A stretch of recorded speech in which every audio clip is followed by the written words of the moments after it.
Hello, welcome everybody to another episode of Jams for Men. And today we're going to flip the script somewhat. My name is Derek Douglas. You might remember me as Page 7. I was on the very first episode of Jams for Men. And today we're going to devote today's interview and episode to the founder and the usual host of Jams for Men, Andrew Kyler, who obviously is very interested in all of his friends' music and other people growing up in the Northern Virginia area. And so we thought it would be a great opportunity to provide to the listeners a background on the man behind Jams for Man, AndyK himself, who also has been one of the most prolific artists that I've had the fortunate life to have known and have worked with over the past few years. I think he and I have been friends for almost 30 years, going all the way back to middle school at Langston Hughes in Reston, Virginia. So for this episode, we're going to talk to Andy about him growing up in Reston, Virginia, his influences, things he picked up along the way, going to college in the South, and then moving out to the West Coast and keeping track of all of his current work that he currently does and work he's collaborating with, and then finally kind of wrapping up with discussion on Jams for Man itself. And so without further ado, I'd like to introduce AndyK, Andrew Kyler, to everybody. Hey, Andy, how's it going? Hey, what's up, Derek? Thanks so much for hosting this episode for me. I thought it would be really weird if I was just asking questions to myself for the episode. Yeah. So I think this will work a lot better. You, like you said, we're the first episode of the show. You really kicked us off in the right way, and I think you're the perfect person to host this episode because, you've been there since I started kind of making and putting out music. We've worked together, so you know what it's like to collaborate with me in the studio, and you've been on the show and been a great listener and supporter of the show also. So thanks a lot. Well, great. Well, thank you, and thank you for giving me the opportunity to interview you and get on this. So, well, Andy, why don't we quickly start with, in case a lot of people don't know, what is your current status? Where do you live? What are you doing? What's going on in your life at this moment? So I'm in Los Angeles, California. I've been out here since 1999. So we're going on 20 years that I've kind of been an Angelino, even though I never really think of myself as that. I'll kind of always be. How long does it take? So I know in New York, you can't call yourself a New Yorker until you've lived there for at least 7 years. How long does it take for you to become an Angelino, since also, like New York, no one's really from LA either? I don't know. I'll let you know when it actually happens, when I feel like one. I'm part of a band called Los Angelinos, and that name is meant to be ironic because none of us are actually from Los Angeles, and it's sort of like an homage to the Billy Joel song that Los Angelinos, they all come from somewhere. And so or kind of like the early 90s hip hop group Young Black Teenagers, and everybody was white. Remember that? Taking away that. Yeah. Although maybe with less cultural appropriation. Right. But anyway, I've been doing the Los Angeles thing. I drove straight out here after college was over, and I came out here to be more involved in the entertainment industry, doing film and music, and I've gotten a chance to sort of pursue all of those things. Though professionally, I make a lot more money as a teacher, and that is, I'm proud to have been a teacher since 2001. So I've been doing that for a long time also, and teaching has also given me a lot of time to pursue these other interests of mine, particularly music. Not just by like talking to the students and learning about what they're listening to, which kind of keeps me young and, you know, tapped into what's going on musically. But also recording with some of my students and also having free time to play in a band, or, you know, produce music on my own. So, I'm still putting out albums, solo albums as AndyK.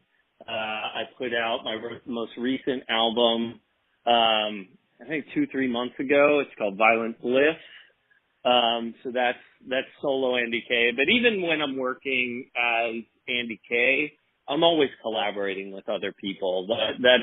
Music has always been a social enterprise for me, as well as something where I just like to lock into it and get into the zone.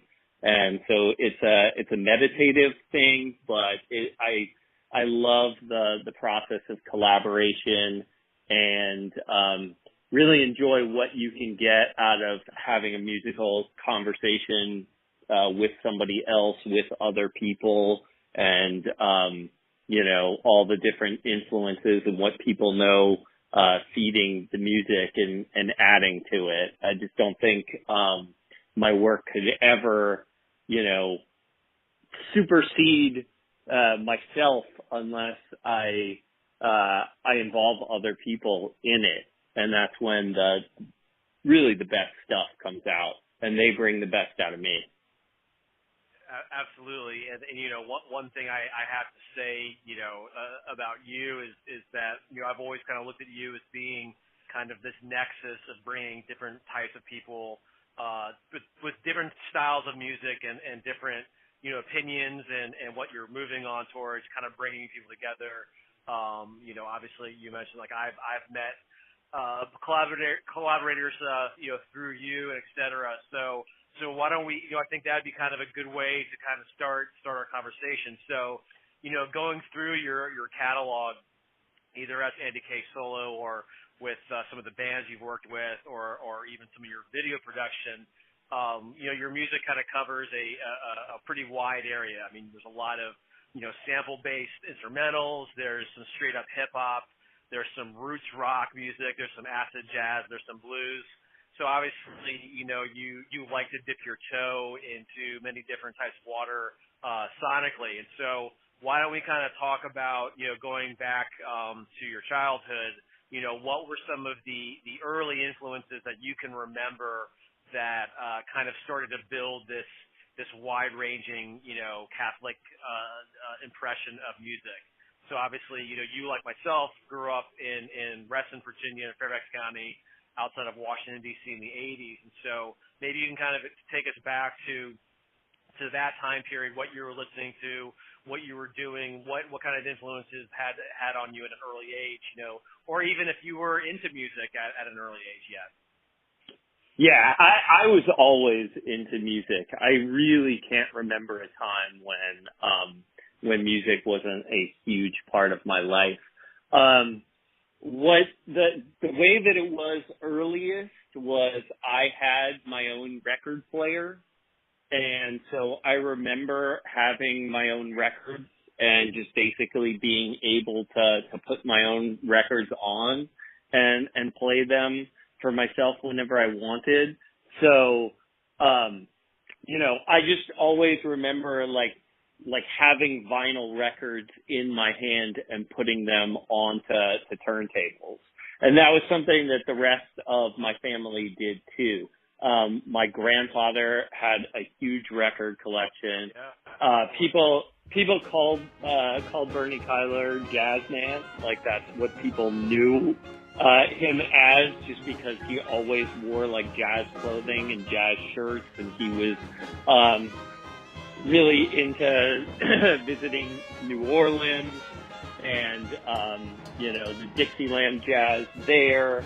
and grew up in New York, and so was frequenting jazz clubs, from a very young age, and then kind of turned my dad on to jazz. And my dad was born and raised in Brooklyn, and not only did he have this background in cool jazz, like really liked Lester Young and Coleman Hawkins a lot, but he also liked doo-wop and soul, and even like being in Virginia, he kind of liked sort of country-ish stuff like the Allman Brothers or Elvin Bishop or whatever. I just remember sort of a lot of that AM radio listening in the back of his car as we rode around, sort of country roads and whatnot growing up, because Reston was a lot more, and Virginia was a lot more country back then, a lot more wide open. And then, more important question: Do you have all of your grandfather and father's old jazz records? Where are they now? So I have a ton of other records in my closet, in like the front closet. Just the whole ground is filled with the jazz records, my grandpa and dad's collection. But then my dad's collection is also back, a lot of it is back at my mom's house. My grandpa has we still have a ton of records in storage. I have my own huge collection that's also out front, that I still play, frequently.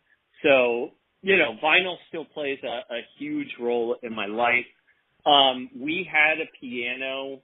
I remember we got it when we moved into our house that my mom is currently in. So we had a piano from the time I was 5. And I just remember like playing that piano.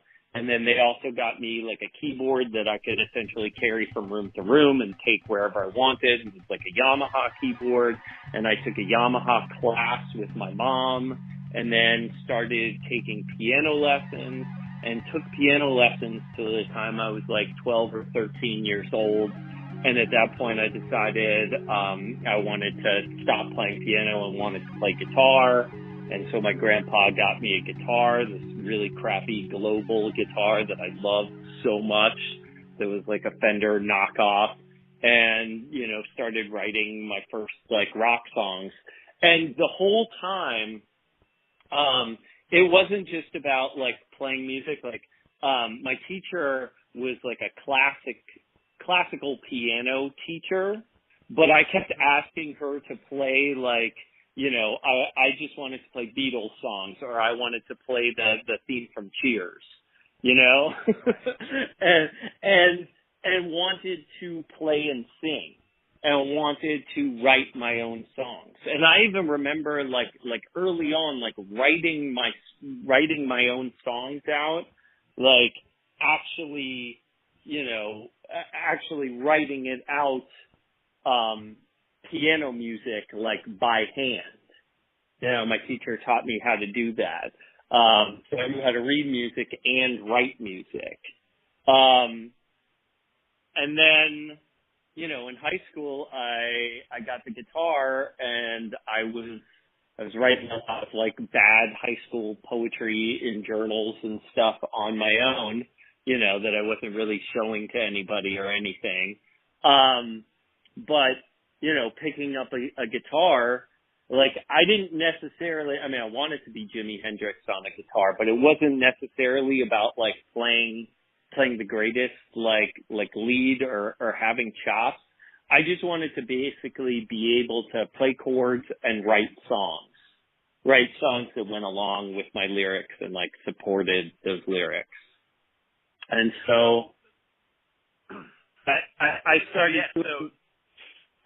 I started doing that, hooked up with this friend of mine, Mike Parr, that I met from Oakton, who also played guitar and played bass. And at some point we were just like, we started actually writing songs together.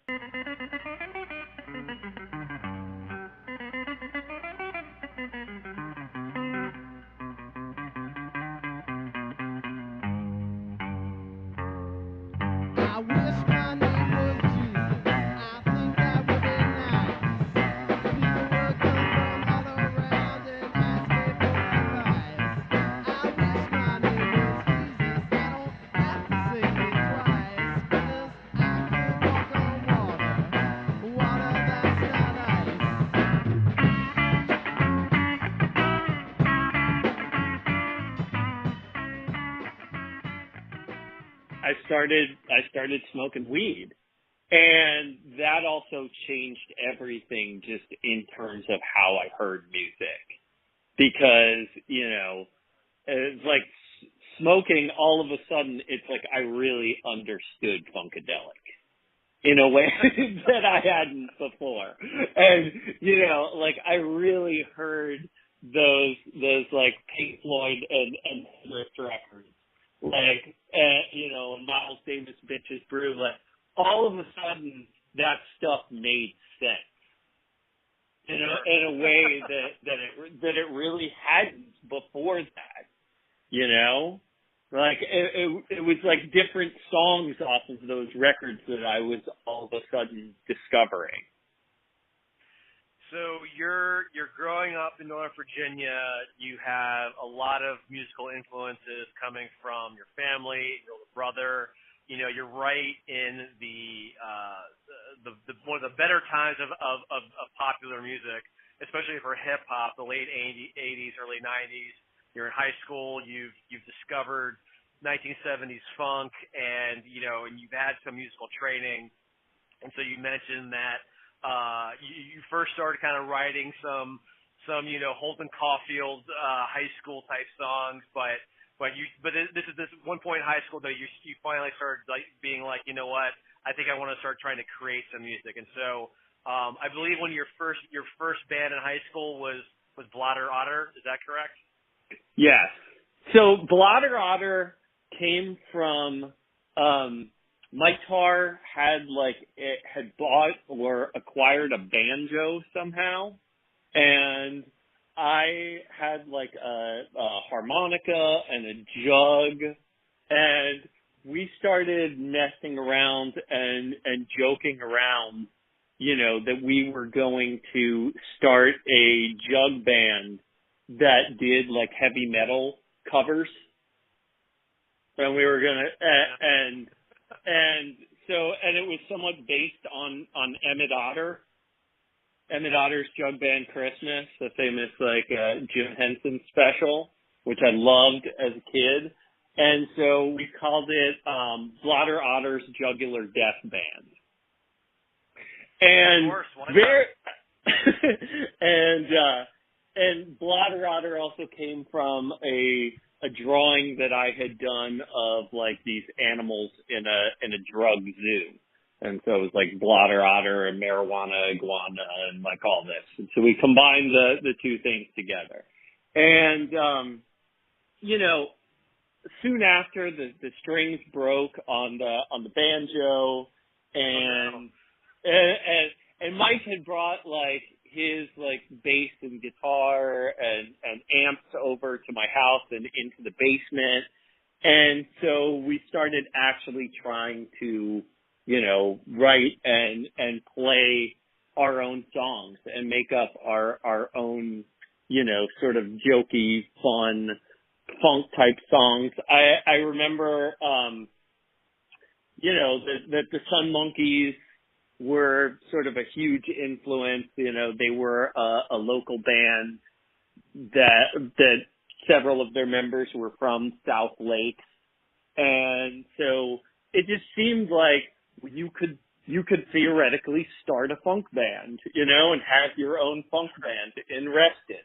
They had go-go bands in Reston and funk bands. Like, why not? Why couldn't we do it too?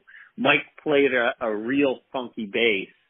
And Dennis Hoy, and Kevin used to sometimes jam in my basement too. And Dennis would, occasionally leave his drums over there in the basement. And then sometimes he would start like jamming with us also.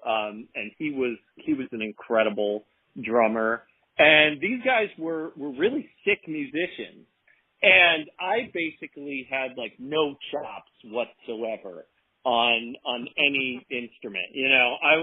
I was pretty terrible on guitar, but I had been growing my hair out. I had like a pretty good Jufro going at that point, and had like my grandpa and dad's wardrobe that I had also rated for all their best like 70s shirts and pants and whatnot, and we were also hitting the thrift stores and, dressing like the Beastie Boys, Paul's Boutique era.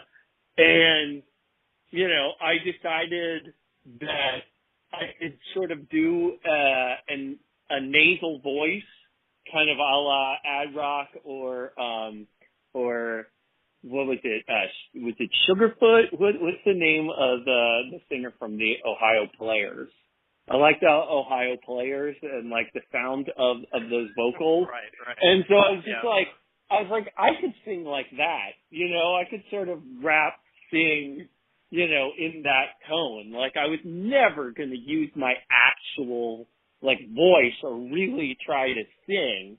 Cause I do not have, a natural great singing voice by any means, but I can use it. I can use it to sort of hold the tune and just kind of be out front and being crazy and fun and funky and just dancing around like an idiot, and had no problem doing that in front of people. And so, I don't know, Mike and Dennis just loved it. They were like, yeah, Andy, go out front and, and sing your songs and act like a moron.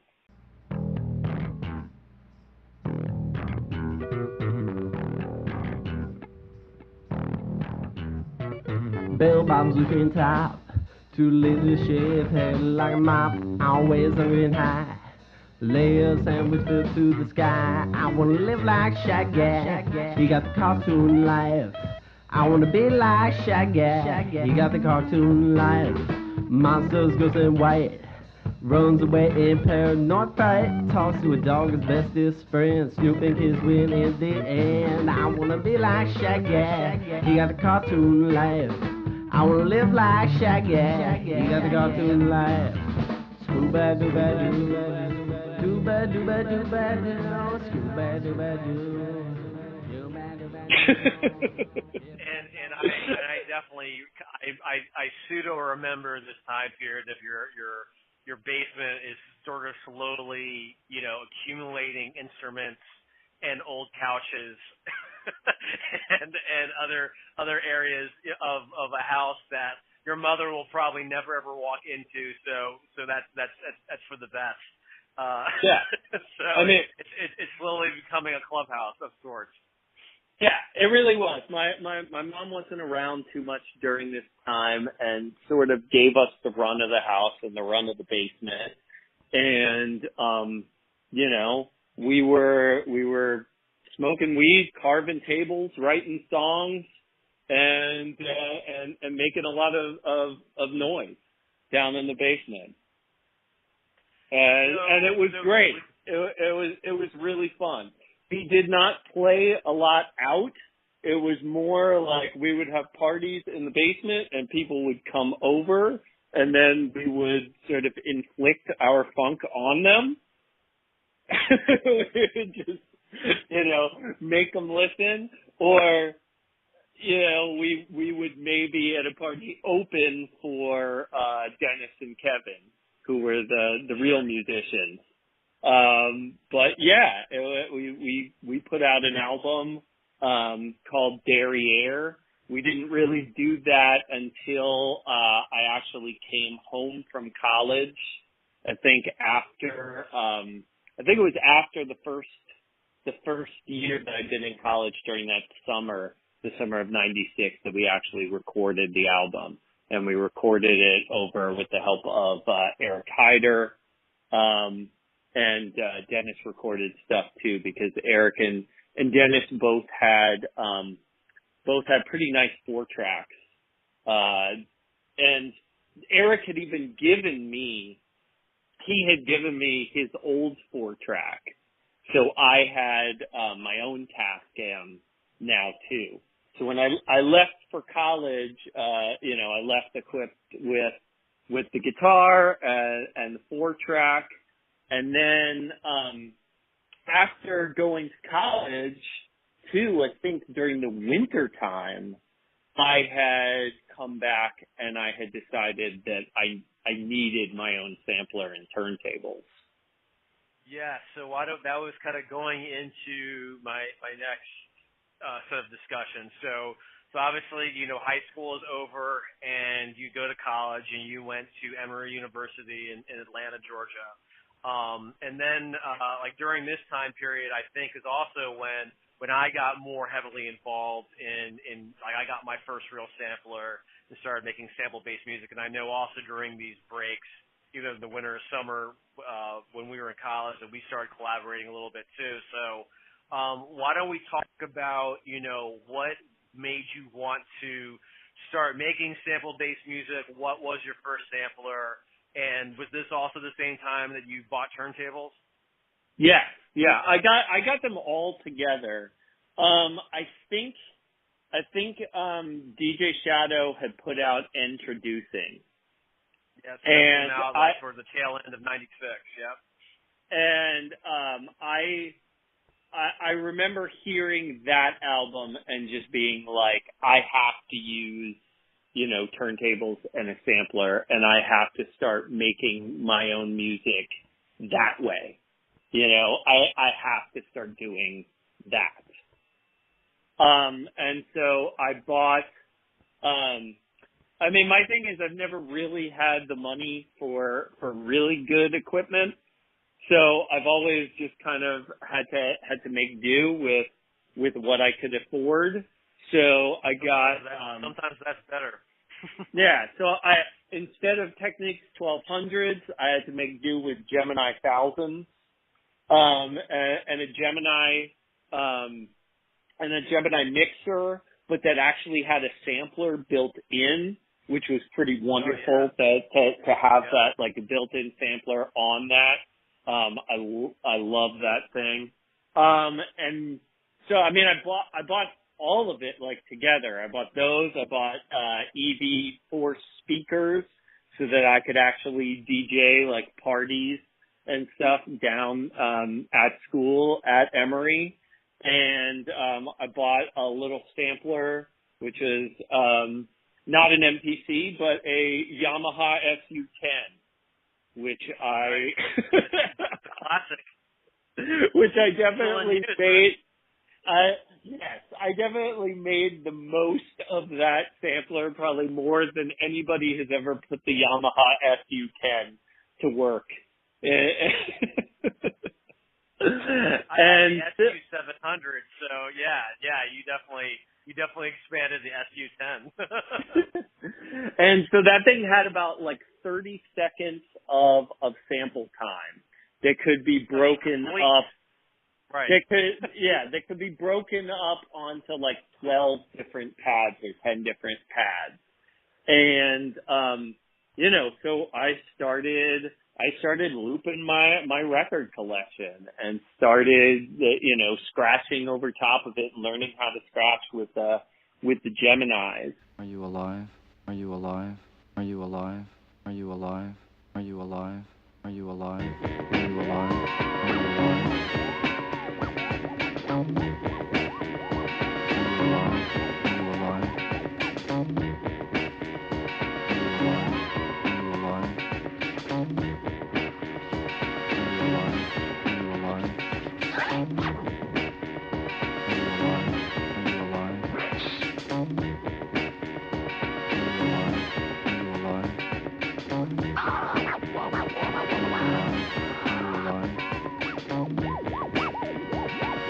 This place is everything. Come on, I show you.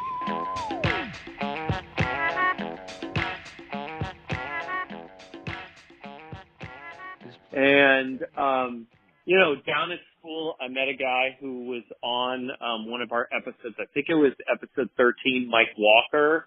And he was also from Northern Virginia and was down at Emory and wanted to be a DJ too, and was showing me some things. Like we were kind of learning together, learning how to scratch. He far surpassed what my skills would ever become. But I also, I remembered seeing you scratch and seeing you DJ also, and just wanting to do that too, and thinking, I've got a huge record collection. I love vinyl. You know, I love hip hop. Like, why can't I do this? You know? And so not only would I just loved playing music for people. Like, I love turning people on to other people's music and to the music that I found. I just loved it. So being a DJ just gave me an opportunity to play all those records, enjoy them myself, and also just share them with people. And then, you know, sampling gave me a chance to sort of live out my, you know, Beastie Boy, Public Enemy, like, fantasies in terms of sampling, and just dig through my record collection, and gave me an excuse to buy more records and weirder records. And, you know, I came back, and I remember linking up with you and with Pepper Gill, and one of my most recent guests, Byron Stafford, Illy the Kid, TJ Fobbs. And I remember just coming back and having the turntables set up in my basement and over in your basement, and us just getting to work on making hip hop tracks.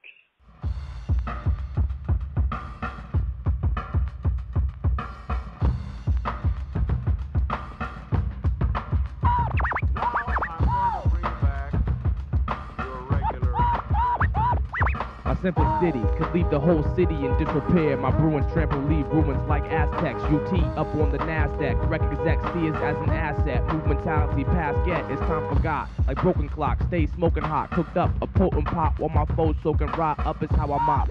Shop after hours. Crowds with bathing media showers. German kids call me flower. Climb my spiral tower. Where vultures recycle their flight pattern in. From the heavens hear the sounds of glass shattering. Sprinkling in shards like cars in 52 pickup. Sorry it was a hiccup. If I made myself on your image, I could only scrimmage my thoughts to give your brain a hemorrhage. And for me this is the Hummer age. Maximum wage. Think tank so full. Almost broke the gauge. My impact you can only hope to gauge.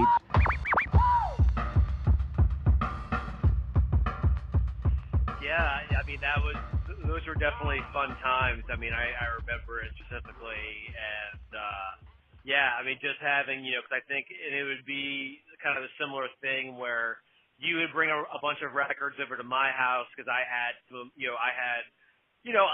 somewhat better sampler, but not really that much better, the Roland MS1, and you know, like the same similar thing, you know, like 25 seconds of complete sample time, you know, across a couple of different pads. And you would bring some records over to my house, and we would listen to records and make tracks together. And then I would bring some stuff over to your house. And I think it's kind of, you know, the experience of being at college, and you know, you met Mike Walker, who I obviously recorded a track with a few years later. He was my DJ on one track, and kind of, you know, bringing, you know, your scope is getting wide, and you're meeting more different types of people, and listening to different types of music. And so when you were down in college, was there, obviously, you know, I think, you know, we've talked about it before, very fortunate to grow up in Reston in Northern Virginia, where there's a lot of different musical styles, kind of homegrown, and people are listening to a little bit of everything, whether it's classic rock, hip hop, go-go, punk, and hardcore. When you went to college, and you obviously met people from different areas of the country, et cetera, and you're in a, you know, pretty, it's still the East Coast, but, you know, Georgia is a different place than the DC area.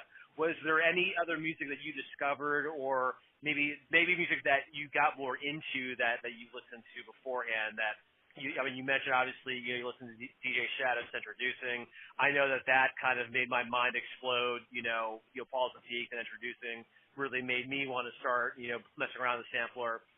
But specifically when you were in college, was there any other types of music that you kind of started listening to more, or you discovered? I mean, obviously, sounds like you're getting more into making hip hop or producing hip hop, but you know, overall, what was your experience like in college, that you'd go down there and you'd come back home and then, you know, meet with all your friends, et cetera?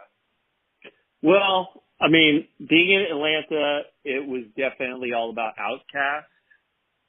I mean, that was huge, and I didn't really discover Outkast until I got down to Atlanta.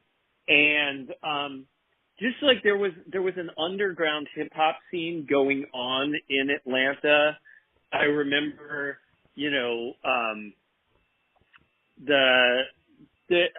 there was a lot of like turntablism, like people would come through, like I got a chance to see DJ Qbert play live, and Shortcut and DJ Faust, and so like all these DJs that were coming through town.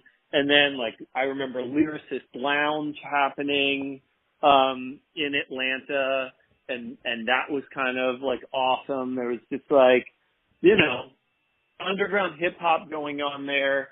Then there was the whole group of my friends that were like way into Fish and the Dead and jam bands, and that was a big part of college. And certainly like listened to a lot of Fish and a lot of Fish tapes and a lot of like Grateful Dead stuff during that time too. I had a friend who was super into, or two friends that were super into Bob Dylan. And I got way more into Dylan and Dylan's back catalog, and drove to Nashville to see him and saw Dylan a bunch of times. And, I took electronic music class. I took history of jazz. So I was taking these college courses in music and getting, and also with electronic music, getting to use the studio and getting to use Digital Performer for the first time, and a DX7 like keyboard, and like programming sounds on that keyboard. And also had my own radio show, and so was getting music out of the radio station. They were constantly sending us like albums and stuff, and so I would get a chance to hear stuff at the radio station, also play stuff for people. Not to mention, I'd be playing parties and, spinning records and just going around looking for more records to spin, doing that stuff. That's a great point. I mean, I also was a college radio DJ, and I think one of the benefits of it, like you mentioned, was that at the radio station you just get shipments and shipments of CDs and records, right? Because you would be on like a record floor list, and you were a radio station. And I was, kind of thinking about, I wonder, and I always like to tell people, if you're into music, work at your college radio station, just because of the exposure and the people you'd meet. But I even wonder nowadays, the kids even have that opportunity to get, I discovered so much music, and a lot of times like they let me just take stuff too. They're like, well, yeah, we don't need all this stuff. And so I would just like walk home. I would go home with tons of, like independent hip hop 12 inches and stuff like that. And I wonder if kids these days, Well, I didn't ask. No one's going to miss it. Yeah, they had tons of stuff, and they never actually did. They didn't miss anything. So I wonder if college radio stations still have that. I mean, obviously, no one uses CDs anymore, and I doubt like radio stations play any like physical media anymore. So I guess kids kind of missed out on that. Now it's just I guess they have like a Spotify account, and they just create playlists, and that's what they use. But that's a shame, because I love working at a college station. Yeah, me too.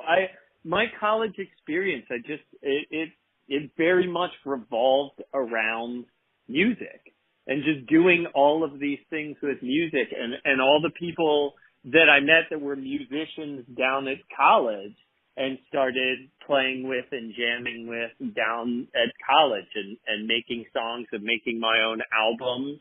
And, so that's where I started putting out albums as AndyK. I just started making my own stuff. That sophomore year at school was when I made my first album, Charity Blues. Cool. It says Kyler. Yeah. Is that your name? Kyler? Kyler. I like that.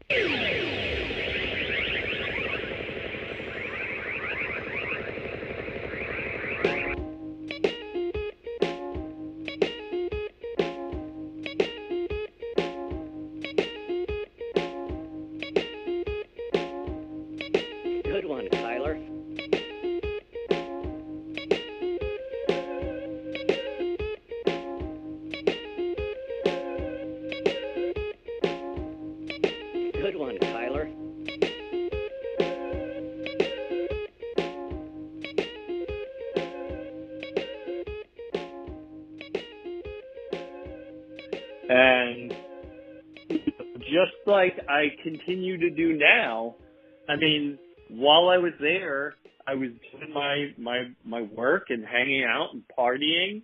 And then, you know, who knows how I had any other spare time, but like all of that spare time was used making music, and I would put out album after album after album. And, you know, I would put out like 2-3 albums a year, and I would go to the multimedia center, and I would, you know, I would either dupe a ton of tapes and just be making my own tapes and running off my own covers and doing that for, you know, the stuff that I was making and giving people like the tapes that I was making and just like giving them out, my earliest albums. And then, you know, when we started being able to actually, burn our own discs, and they would have a disc burner that could burn like 10 discs at a time. Yeah, you know, deal. I remember. And so I'd be down there in the multimedia center. I even got a job working in the multimedia center, basically because I was hanging out there all the time, like making album covers in like early, you know, versions of Photoshop, and just like doing all these things. I would learn how to do all these things, even like making my own like websites early on, you know, back then, because the internet had come in and trying to, you know, sort of get my music out there, get my name out there as a DJ and producer, and, you know, all these things in music. And I mean, so I, you know, I think this is some good background information to kind of show how, you know, in college, I mean, not only are you being, you know, exposed to meeting other people, other musicians, you know, obviously you're getting into spinning and going to parties and everything, but just having kind of having your eyes open a little bit more from the technology aspect, whether it's recording and production and, you know, creating album art. So listen to this. Things were a lot harder 20 years ago. I had never seen the internet until I got to college. And I got to college and, you know, as a college freshman in 95, that was the first time that I ever saw the internet. And, right. You know, and started using email to keep in touch with you and, you know, all my friends from high school and whatnot. And during those 4 years, from like 95 to 99, computers became this way more important part of our lives and became these things that you could do so much more on. And so I went to college with that 4-track. And by the time I was out of college, I was using like Sound Design 2, Cool Edit Pro, you know, and Digital Performer. And I was making, you know, my albums digitally on those things and pressing CDs, which is something that was like, you know, was unheard of to be able to put your own music on a CD when I left to go there. Right. In high school, that was unheard of. We put everything on tape and we duped tapes, you know, and that's how people shared their music that they made. But it went from tapes to being able to press your own CDs there. And not only that, but then on to computers being able to share things over, you know, it was slow over like the dial-up internet, but by the time I got out here to Los Angeles in like 99, 2000, that's when like Napster started to take hold. Like soon after that, and sharing and streaming music. I had an album out on mp3.com back in those days. Remember that? Yes, I do. I bought it. I still have right. it. You could buy. They would mail you a CD of it, right? Yes. I still have your album from that. I'm not even sure if I have one. I think that was like Kata's Letters, like one of my very first Roland MS1 albums I put together. So it's good to know it's still out there. A big thing about Jams for Man, I mean, that's the thing. I've always been like a collector and a collector absolutely. You are. Of music very much. You know, I've always had a big music collection, whether it was a record collection, tape collection, CD collection. And those things are important to me. They're my prized possessions. And so, over the years acquired all of these friends' music. And I loved it. I loved the music that you couldn't get anywhere else, like these tapes and CDs and stuff from my friends. And always wanted to support what other people were doing. The fact that you were making music and selling your album, like, of course I was going to buy one. Because your album is out there for sale on the internet. Like, that's amazing. Of course I needed to have one, you know? and finally, the technology, now making it easier rather than us passing around, fifth generation dub tapes. And so, I think this is a good segue to talk about your move to LA, which has been your home for almost 20 years. And so, you graduate from college, you move out there, and then this is like I would kind of like to describe as the real birth of AndyK music. When things really kind of came together. Obviously you had more skills, you had a number of years of making your own table-based music, and obviously you're in a creative cultural capital of the world in Southern California, and so why don't we kind of shift and talk about. This is when things really kind of started picking up for you musically, and you started putting out a lot more music. So I know this is when around the same time period when you released a track, still one of my favorite AndyK tracks on the AndyK sampler. And so that was around like 2001. And one of your first, or one of my favorite AndyK sample-based albums is American Standard, which came out in 2003. Maybe you could talk briefly about how that album came together, if there was a huge influence being in LA that kind of brought a lot of those tracks together onto that record. It was post 9/11, and the world had very much changed in 2001 at that time, and it was a very scary time. In that post 9/11 world, and particularly it was a very weird time politically too.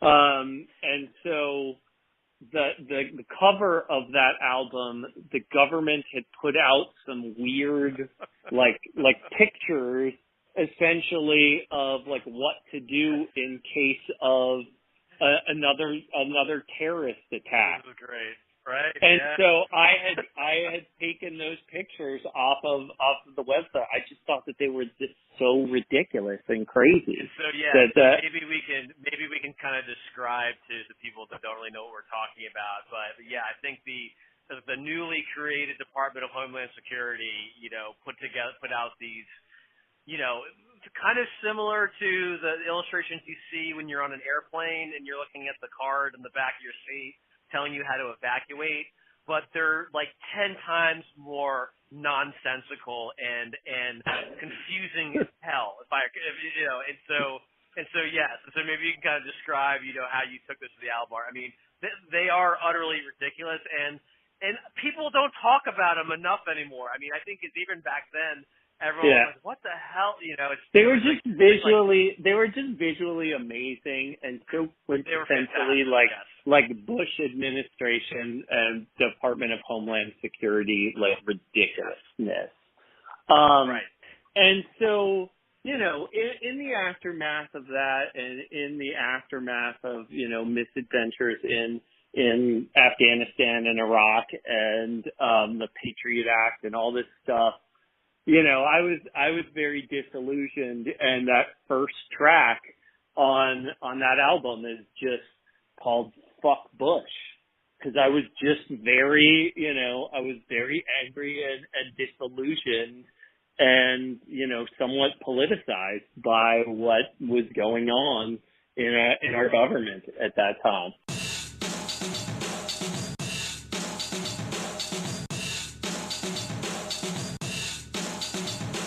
American standard, we're flushing it all down the toilet.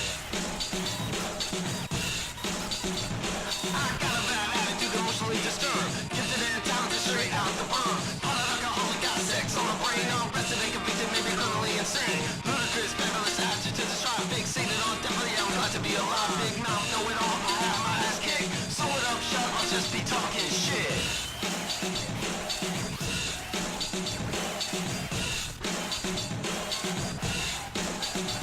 Fuck this. Fuck Bush. Fuck this. So that was kind of my version of a protest song. With I want to give a shout out to my favorite track on that album, Raptor, of course. That I well, I yeah, we spent some time again on one of my many breaks. I mean, I would come back to Reston and the DC area very frequently because my mom and my grandpa mainly was still alive at that time, and so he was my best friend, and I wanted to visit him, as often as I could.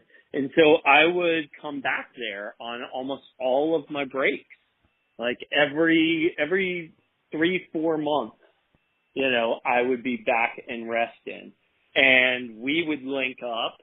And, we were always, every time we would link up after a while of not seeing each other, we would always get down to the business of making some music.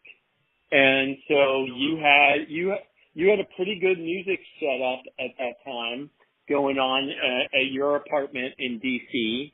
And we just went in there and just grabbed, I would go through your music collection and just be like, oh yeah, let's listen to this.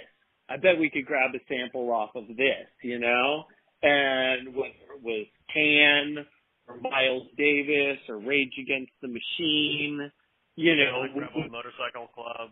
Yeah, we would pull all this stuff out and, grab 2 seconds here and, and a second there.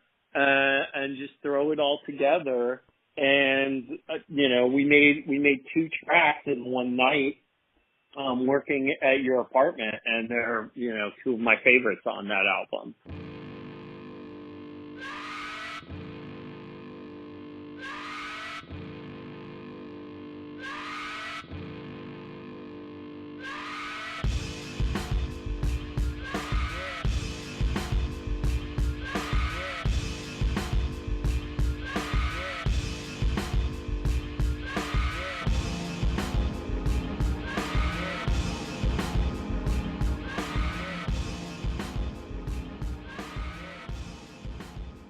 So again, there was a lot of collaboration that went on there, whether it was with the guys in Cherry Nova who became New Oblivion and now are Grizzly Derringer, or the stuff with Wendy Hurd that eventually evolved into the Ramona and the Red Lights project, or the stuff that I did with you.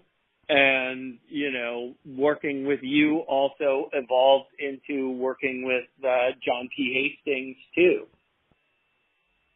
And so, why don't you, and absolutely, so John Hastings, someone that I met in college and introduced to you, and, I helped found AndyK Records record label with, which is also kind of related to my next question. So, even though you're in LA, you're living out there, you're making music, you still keep a foot and your heart in Virginia, Northern Virginia, and you are the executive producer, curator, if you will, contributor of the Spread Virginia compilation, which has a very famous album cover. So maybe if you want to kind of quickly give the background and the impetus of putting that album together. Yeah, so this is one of my ideas of like you had I think put out the Annex sampler, and you had put that out in like 2000 or 2001 or so. You had put out two samplers under Annex Records, and I submitted a track called Y2K that I had still made while in college in '99. Obviously, like with a name like Y2K, you can figure it out. It sounded like very, apocalyptic, and that's what we thought. Like the world was probably going to end at the stroke of midnight, year 2000, entering the new millennium. And it didn't. And I still had all these friends back in Virginia that were all making music. Man, all these people had bands that they were involved with. I still kept in touch with Mike Tarr, and he was now working with Tepper and had made some tracks with him and some tracks with TJ Fobb. Eric Hyder was recording at that time under the name Ringo Suicide. You were recording with John Hastings as Processor. There were just all these friends of mine originally from Reston. Forgot Mike Walker, who was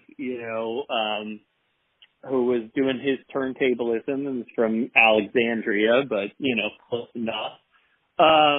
Ed, who was in the Bay Area and was playing with the punk band Bungworm, which were the punkest thing that I've ever seen in my life.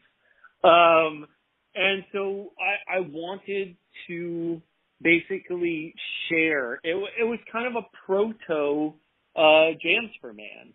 I wanted to share not what my friends, had done, but were doing. Were currently the music that they were currently making.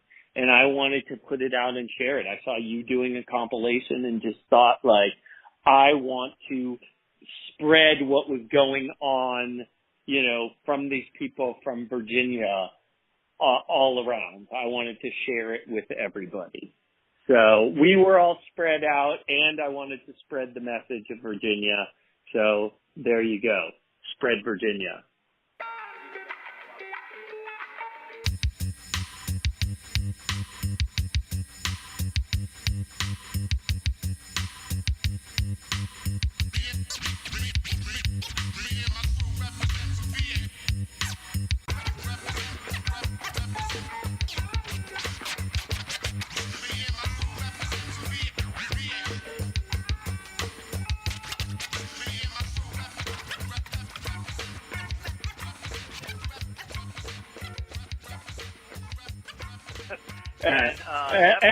And obviously the visual connotations that go along with that. So.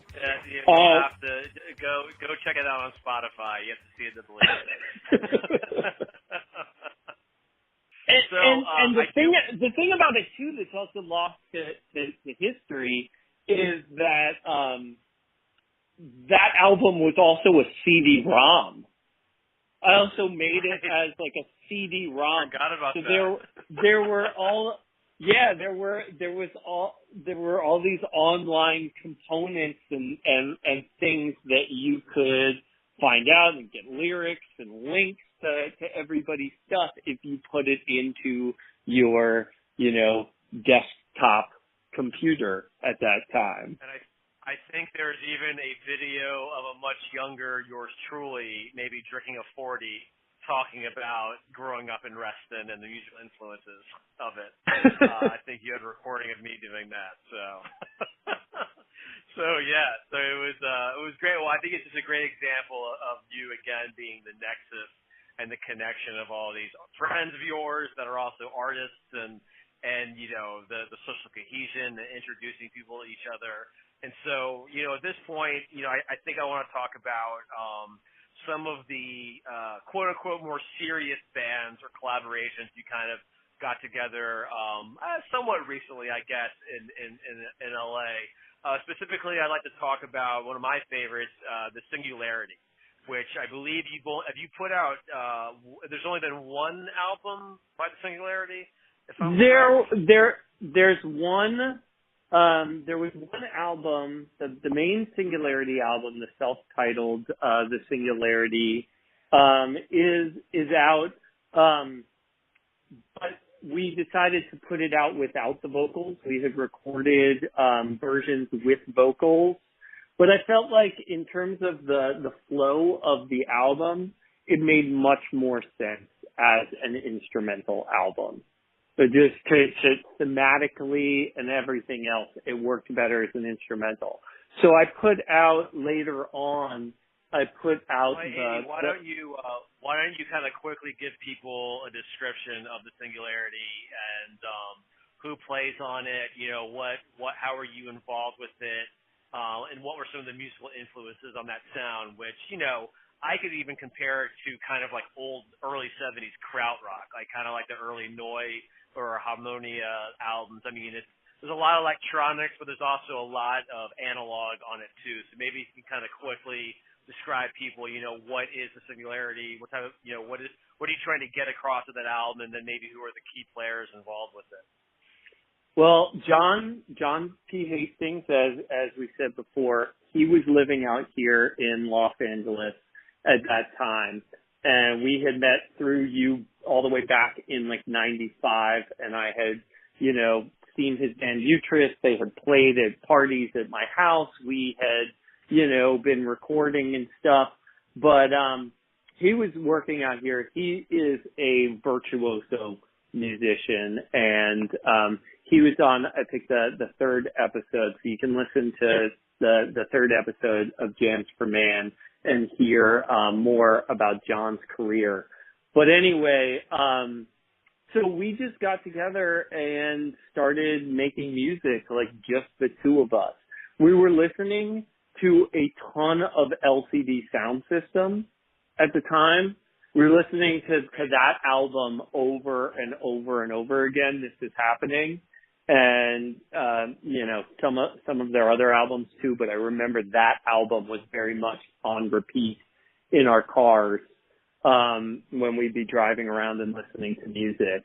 And then, you know, we would just kind of call out sort of what style of music we'd like to make a song in that day.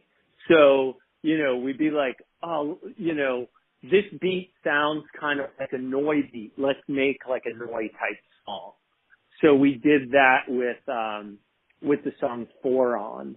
And my wife's cousin, Brooks Morrison, had just moved out here also, and so he played the drum toms on that.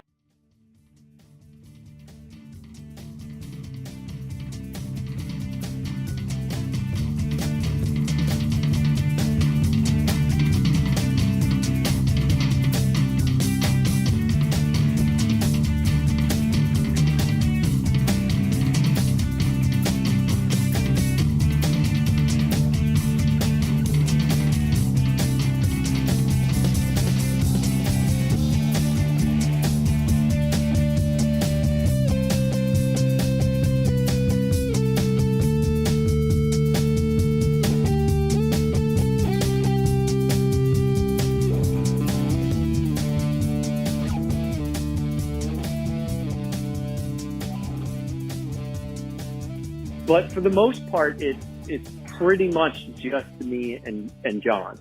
The band was really a, you know, two-man collaboration on that, and a whole album of collaborations.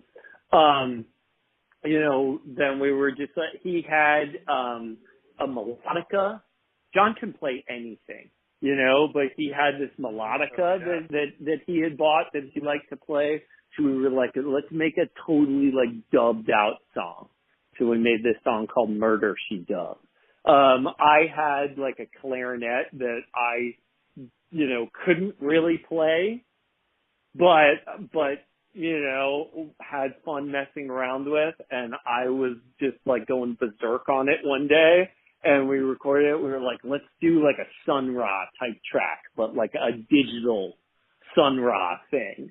And so that's what became prehistory. And so, you know, we would just work in all these different veins and we would record it. But then John's ears and his ability to edit sound, it was just amazing. I mean, he's really, really talented. And then, unfortunately, he moved to New York. And when I went to visit him when he was still living in Fort Greene, we went and we recorded some more songs. Dan Blackburn and I went over to his place. And Dan is a very talented drummer who I also, you know, he plays on so many of my albums. And we also did a collaboration on another album, just the two of us, called Danimal. But Dan played drums too on a couple tracks that we recorded at John's place. Sweat Till You Get Wet, and you know, several other songs that we recorded in New York. So we did, you know, a bunch, maybe 4 or 5 tracks in Los Angeles, and I think like 3 tracks in New York. And we even had a live jam session that we recorded that I've never put out, with me, Dan, John, and Brooks's brother Cole Morrison playing in a studio in Astoria, and those jams are awesome also. So it's actually the Singularity Live. So we never actually played a show, because by the time we were, you know, kind of finishing the album, so to speak, we were a bi-coastal band. And it can be tough, you know. Well, it was definitely for a live show. Well, why don't we bring it back to LA? So you mentioned, you know, that you're a teacher, and so obviously you're kind of, you know, keeping, you know, you're amongst the younger ones, and, you know, in my opinion, you know, hip hop has always been more of a music for a younger generation. You've had the opportunity to work with some MCs. So anyway, when I started teaching high school, one of the first kids that was in my class, this kid Brandon, and at that time was going by Clash, and he has changed his name from Clash to Young Avarice, then to Pharaoh Tut, Pharaoh Promo. I mean, he's gone by so many different names, but he was the first kid that really came in and was like, I'm a rapper, you know, and this is what I do and this is what I'm going to do. And liked my beats and was just like, I want you to record me. I want you to produce, you know, an album with me. And so I worked with him and worked on a bunch of different things through school with him. And then eventually, you know, he left my class. I'm not going to say he graduated. But he left, and we continued to stay in touch and work together. Smoking, drinking, straight West Coasting. Thinking about the past, got a young nigga open. Pain in my heart, released with this music. God gave me insight, now I gotta use it. I'm through getting locked up, now I'm on this true shit. I did that thug thizzle, and I ain't gotta prove shit. Shackles on my feet, and the nigga's about to lose it. Pain in my heart, released by this music. Music, don't you abuse it. Music, got a nigga focused. Got a young nigga moving with them doors wide open. Stepping on through them, funds I pursue them. Chase lace tight when the young don's cruising. And at that same school, this other kid came into my class, Fernando, and he saw what I was doing with Clash, and he was like, I want in on this too. And so I started recording with him. He named himself Inferno. He had no skills when he first started, but a real desire to get good at hip hop, and worked really hard and became, you know, a really great rapper in his own right. Remembers when hip-hop existed. If you guess this, kid, you guess correctly. Now it's all about mollies and bitches, but don't get it twisted, cause that's what makes business. I'm not hating on the music you mixing, I'm laying facts through the bars that are written. In my head and my eyes is the image bitch. I feel bad to talk shit through the gift that's God given. Now I'm here to talk spit to show you motherfuckers I am the shit. But since my skin is brown, they think I can't spit. Ain't that some shit? And so to this day, I have put out tracks, and a lot of my hip-hop albums feature Brandon and Fernando or Pharaoh Tut and Inferno.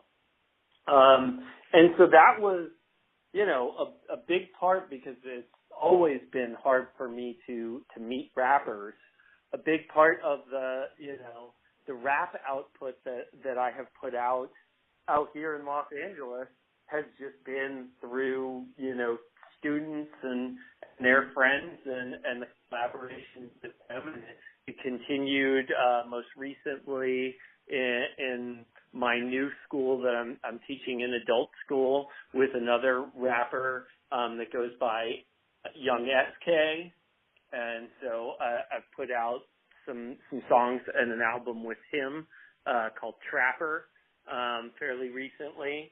And then with Graffiti, that has been, he wasn't actually a student, but in order to find rappers, you know, who aren't my students necessarily, I have resorted to going online, and basically through a website called Fiverr, I've been able to meet a lot of musicians and rappers and get people to collaborate on my tracks.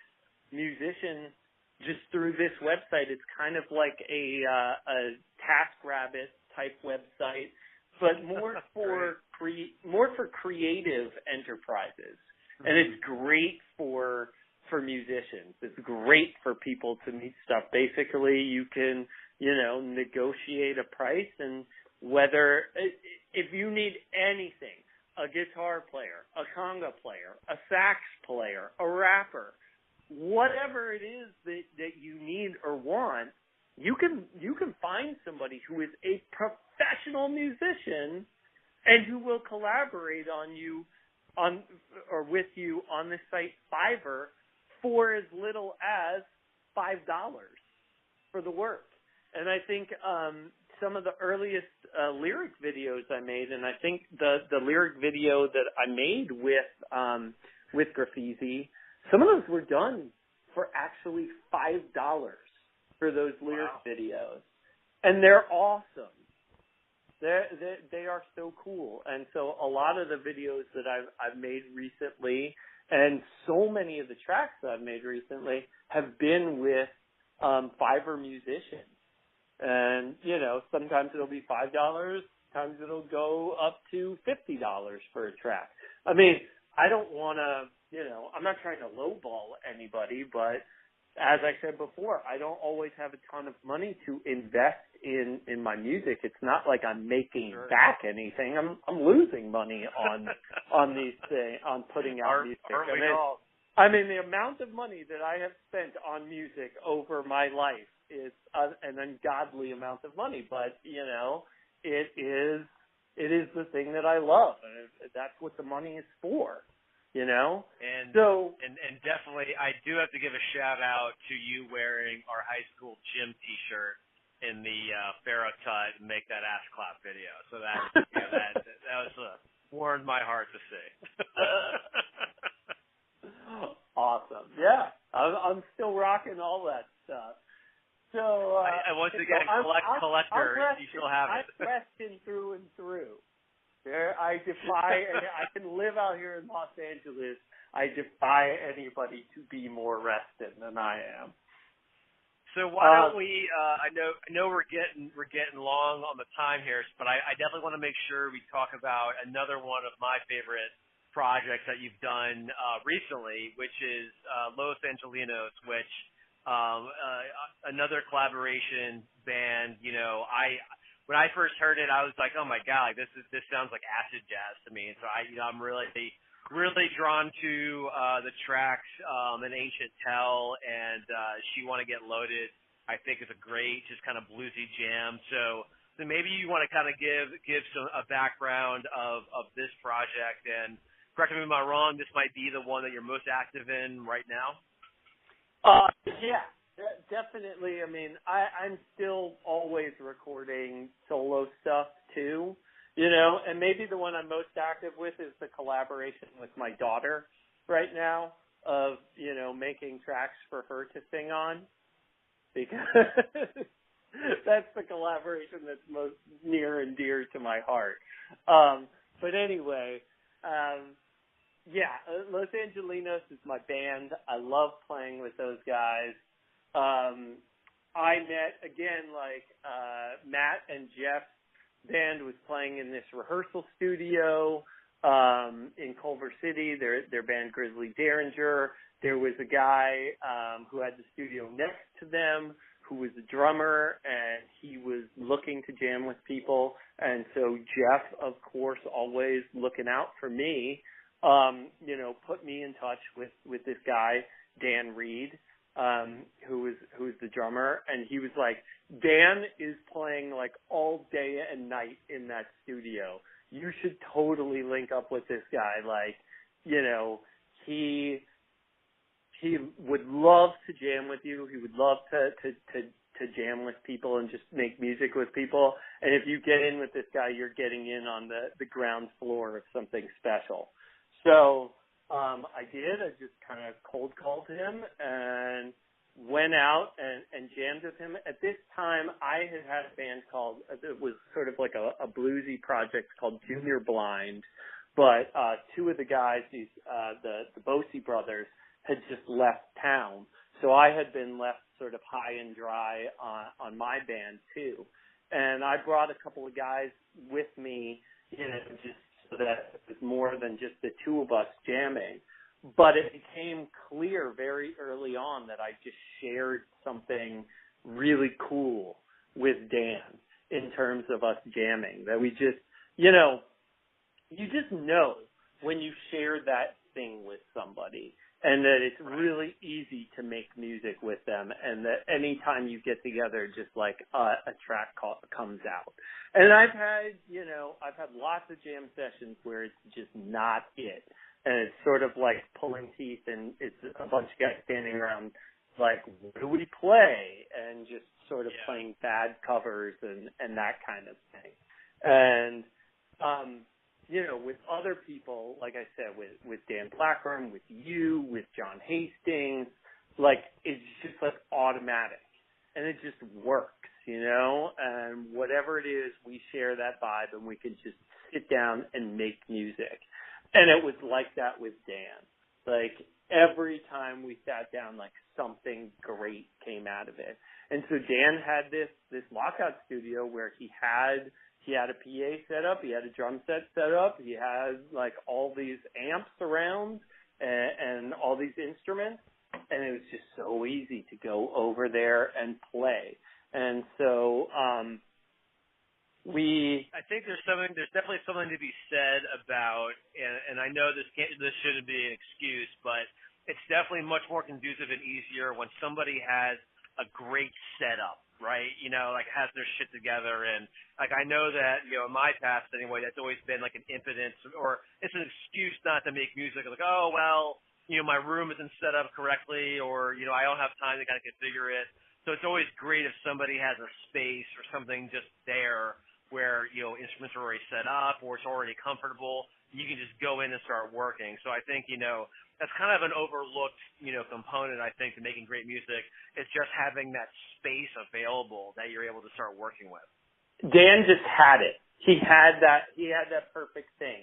And the thing about Dan too is like, he really is like a jammer at heart. I mean, I know he wants to record like songs and have like song structures, but Dan, you get him going on a groove, you just lay down a groove and he will play it for 10, 15 minutes.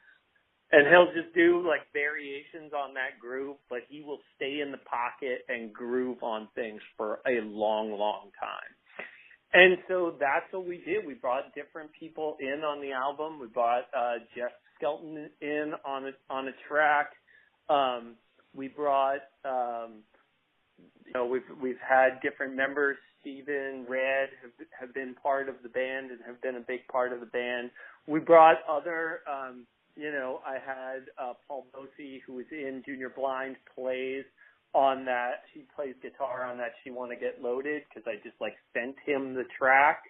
And so he played on that and recorded that guitar part, even from New Jersey, and then Fiverr musicians on An Ancient Tale. There's a guy named Yusef Fazi who plays the saxophone on that track.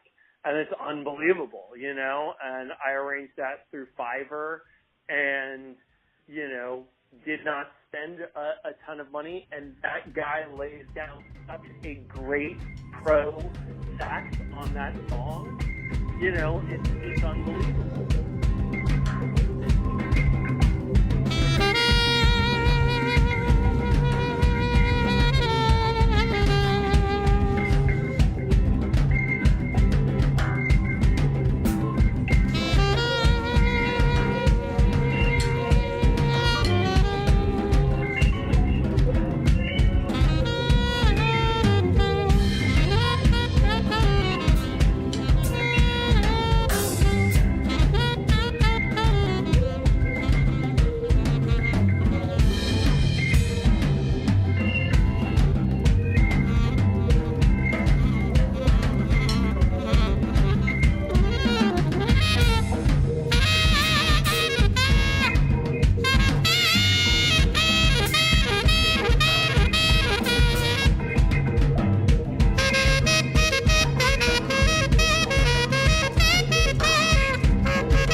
And the other thing that Dan does well, too, is Dan will just freestyle lyrics and sing vocal melodies freestyle over whatever we're doing.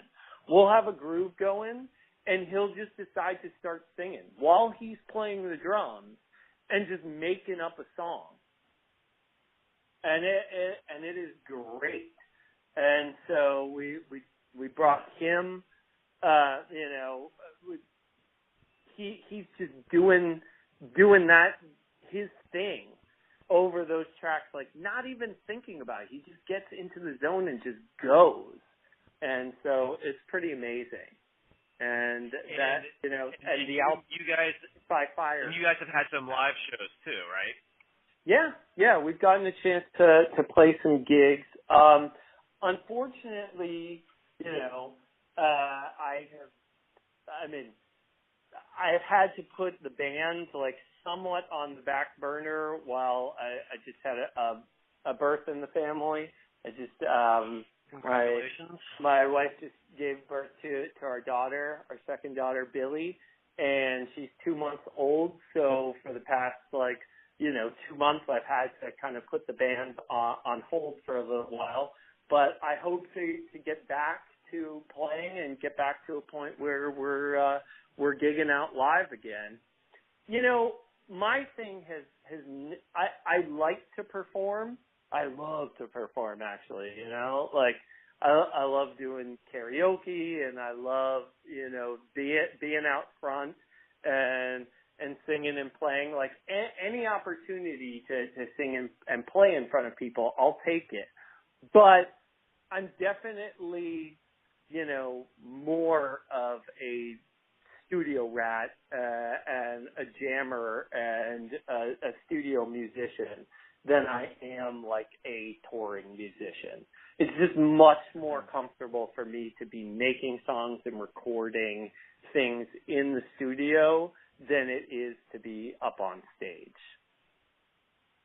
And so I'll play. I love to do it, but I definitely prefer to just be making music and recording music in the studio. So, Andy, I think, we've talked about a lot of the, kind of your upbringing and how that influenced your musical taste and how you started picking up some instruments and you met some people in high school and college. you got really into taking advantage of your vinyl collection and hip hop knowledge and sampling and working with music. Moving out to the West Coast, meeting a whole new culture, more different people to work with. Obviously, you being connected to your students and getting involved with hip hop, and finally, kind of working with a great kind of bluesy, jazz, electronic jazz influenced band out in LA. And so, are there any other projects? Because I want to tell people that Andy is definitely one of the more prolific guys that I know in terms of the output of music is on a solo project, AndyK, or the numerous projects he's collaborated with people over the years. Are there any other projects you would like to talk about to anyone that may perhaps I have missed? No, I mean, I think that pretty much covers everything. It covers the whole career. Like I said before, it's funny.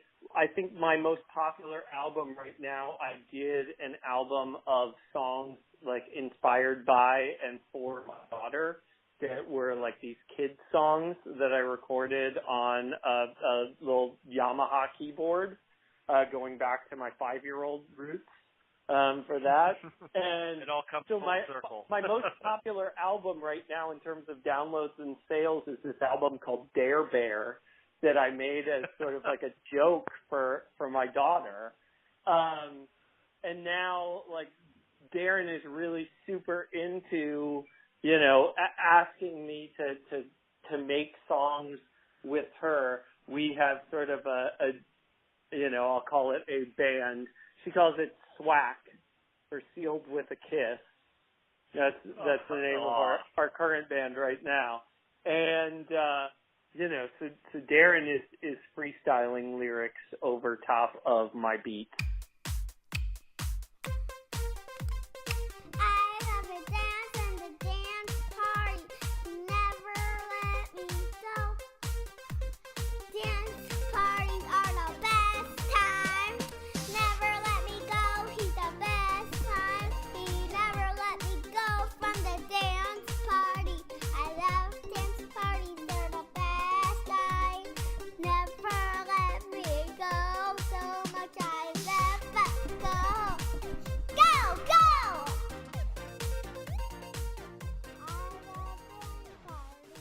Where can everyone? What's the easiest way to find your music? I put out a lot of stuff on Spotify, so you can look up AndyK on Spotify and just look up any number of the albums that we've name checked along with AndyK, and you should be able to find me on Spotify. And then I put out a lot of sort of like the stuff I've been working with my daughter.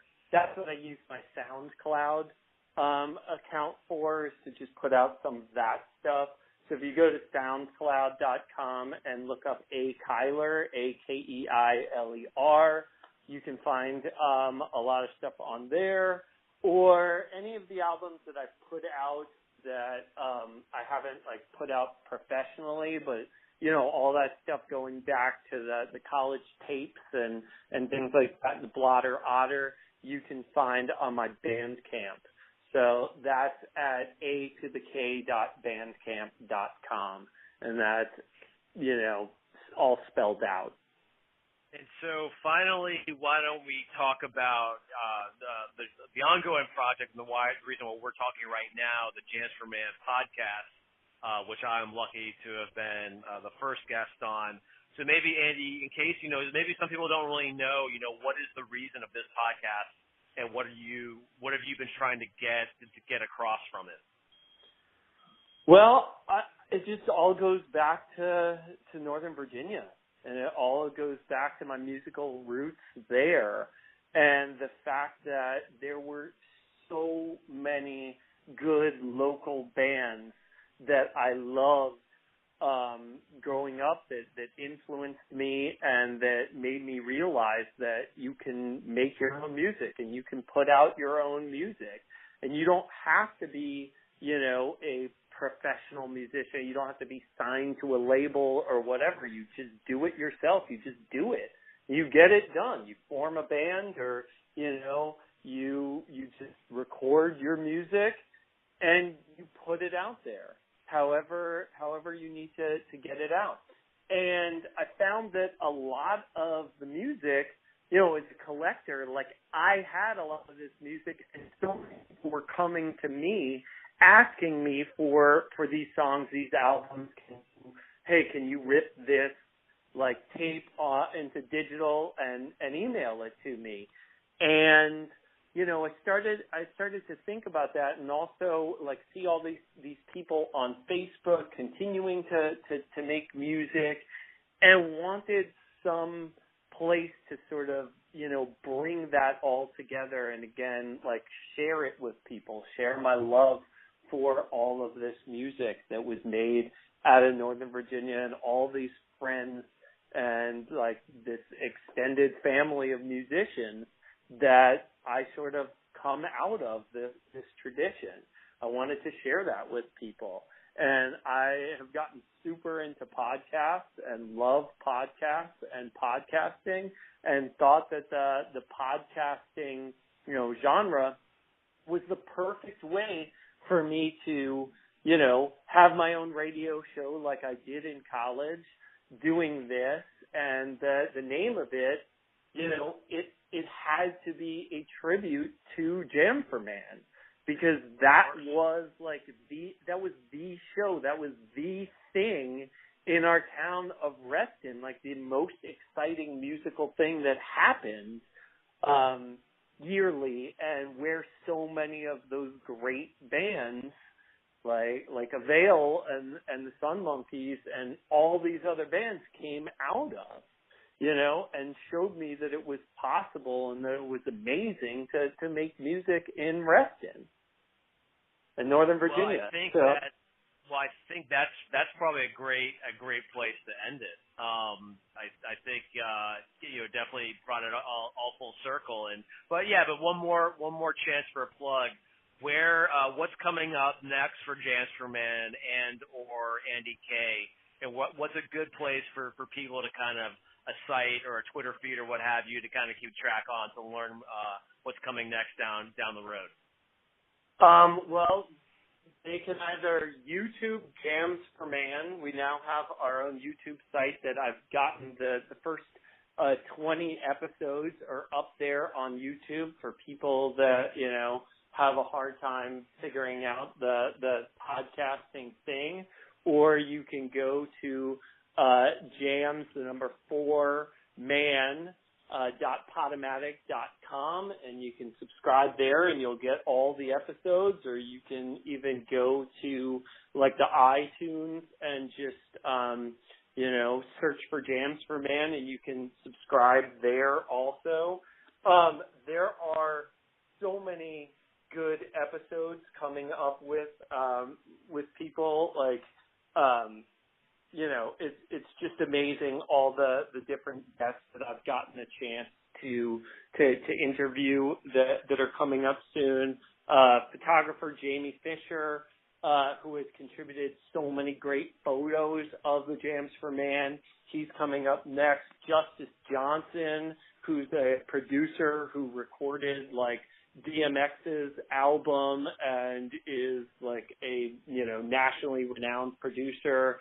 I have an episode with him. Nathan Crouch from Lugnut, Bo Butler, Bobo from Avail, I have coming up, and Chris Jackson from Dharma Coffee House. He started Dharma Coffee House, and he's from the band Vehicle Birth. Is coming up, and of course I'm very partial to my episode with Zach Larkin and Aaron Platt from the Sun Monkeys. People have been asking me when the Sun Monkeys are going to be on, so I did what I think is a great interview with them, and that'll be coming up too, and I'm really excited for everybody to hear that one also. And many more guests.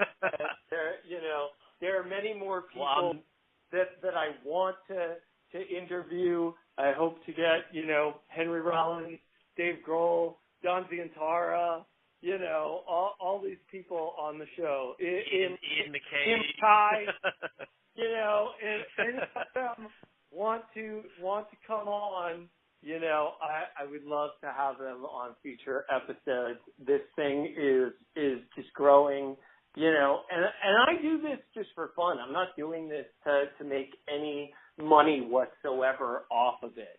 You know, this is a complete and total labor of love. I do this all by myself, other than the help from you here, which thank you very much again. But you know, I edit the episodes all myself. I record the episodes all by myself. I, you know, find and put in all the music myself. Put it up on YouTube and Podomatic. You know, all of that I do on my own, and I do it because I love music.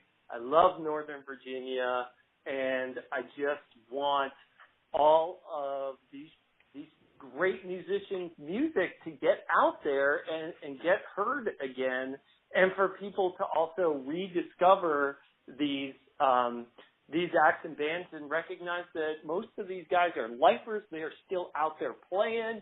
They have great bands going on right now. And coming up, I hope either this July, August 2019, we can have a 30-year anniversary of Jam for Man. Well, I know that that's in the talks. No, it's in the talks. No, I mean, so many bands have agreed to do it. Everybody is really excited about it. I've been talking about it, and I am going to come my triumphant return to the Northern Virginia area and make it happen. I haven't been back now for since our high school reunion, our 20-year reunion. So it's been way too long since I've been back to Northern Virginia. I'm really excited about bringing both my daughters back there and also exposing them to all these great bands at a 30th anniversary show. Well, let's definitely hope that can happen, and I definitely am looking forward to listening to the Aaron Platty episode from Sun Monkeys. He was a fantastic bass player, so looking forward to that. But anyway, so let's wrap things up. So again, you know, my name is Derek Douglas, your temporary co-host for today's episode, interviewing the main host of the show, AndyK, Andy Kyler. So Andy, thank you so much for giving us a journey through your prolific musical background and production and everything you've given everybody. And I know I'm happy to have called you my friend for 30 odd years, and looking forward to many more collaborations and new music in the future. Where you from, fool? Where you from, fool? Where you from? Where you from, fool? Where you from, fool? Where you from, fool? From Virginia who asked, the from Virginia who asked, the from Virginia who asked, the from Virginia who asked. Restin', restin', restin', restin', restin', restin', restin', restin', restin', restin'.